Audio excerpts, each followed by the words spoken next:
Hello and welcome to Palapa and the Giant. I'm the Giant. I'm Palapa. And this week's theme is... Worker Placement Games!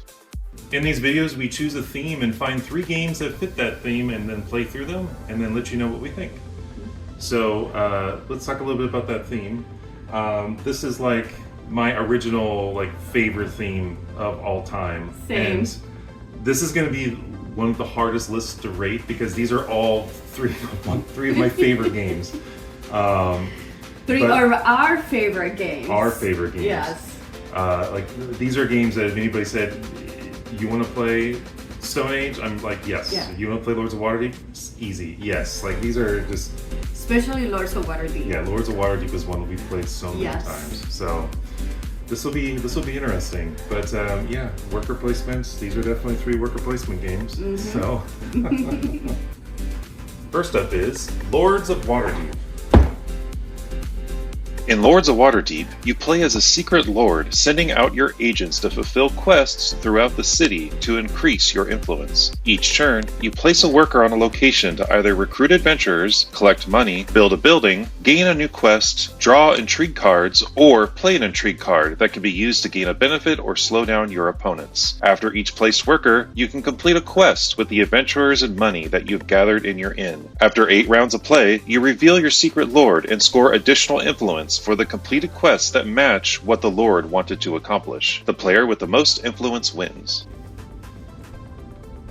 Yeah, I mean, Lords of Waterdeep. This is... I love it. This is just one of the greatest games.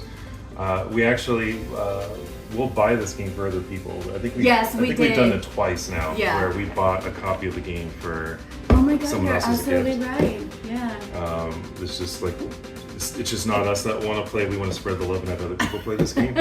And also, we have the expansion that is required. We will not play the game without we will play the game without the expansion. But it's not the same. It's just not the same. Yeah. So always play it with. It always has the expansion inside. We always play with the expansion. We did recently play it a couple times without the expansion though, because we did a tournament in Gen Con last year. Yeah. Which I lost. I was doing pretty good, and then I lost too. It's okay. So yeah, no, Lords of Waterdeep. Yeah. What can you say? Exactly. But wait till you guys see it when we do the clips. Because this is one of those games that we have upgraded a lot of the components. Oh, I forgot about that, yeah. Yeah. It is very nice. Like the skulls are very cool. The money, we have upgraded the money. Mm-hmm. And we have done it with other games, but this one definitely is, we have upgraded some components. Yeah. Next up is Stone Age.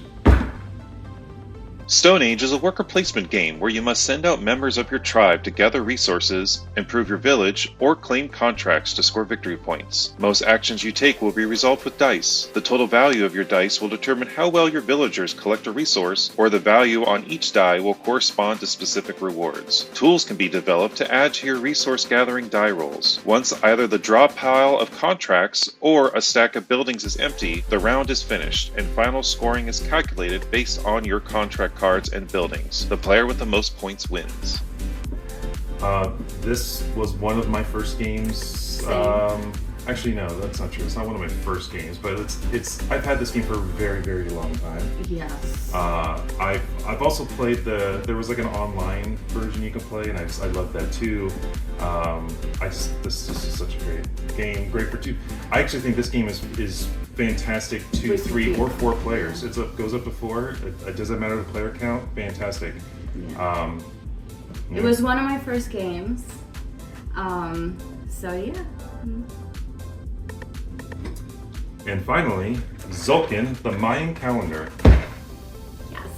In Zulkin, the Mayan calendar, you are either placing your workers on or picking up your workers from gears that rotate at the end of each round. Each of the 5 gears have a different type of action that you can take, such as gathering resources, making tributes to the gods, buying buildings, or placing crystal skulls to score victory points. You must plan your turns ahead of time, since each round you can either pick up or place workers. At 4 points in the game, you must feed your workers and collect your rewards based on how far up you are on the god tracks. The game game ends after the 4th feeding round, and the player with the most points wins.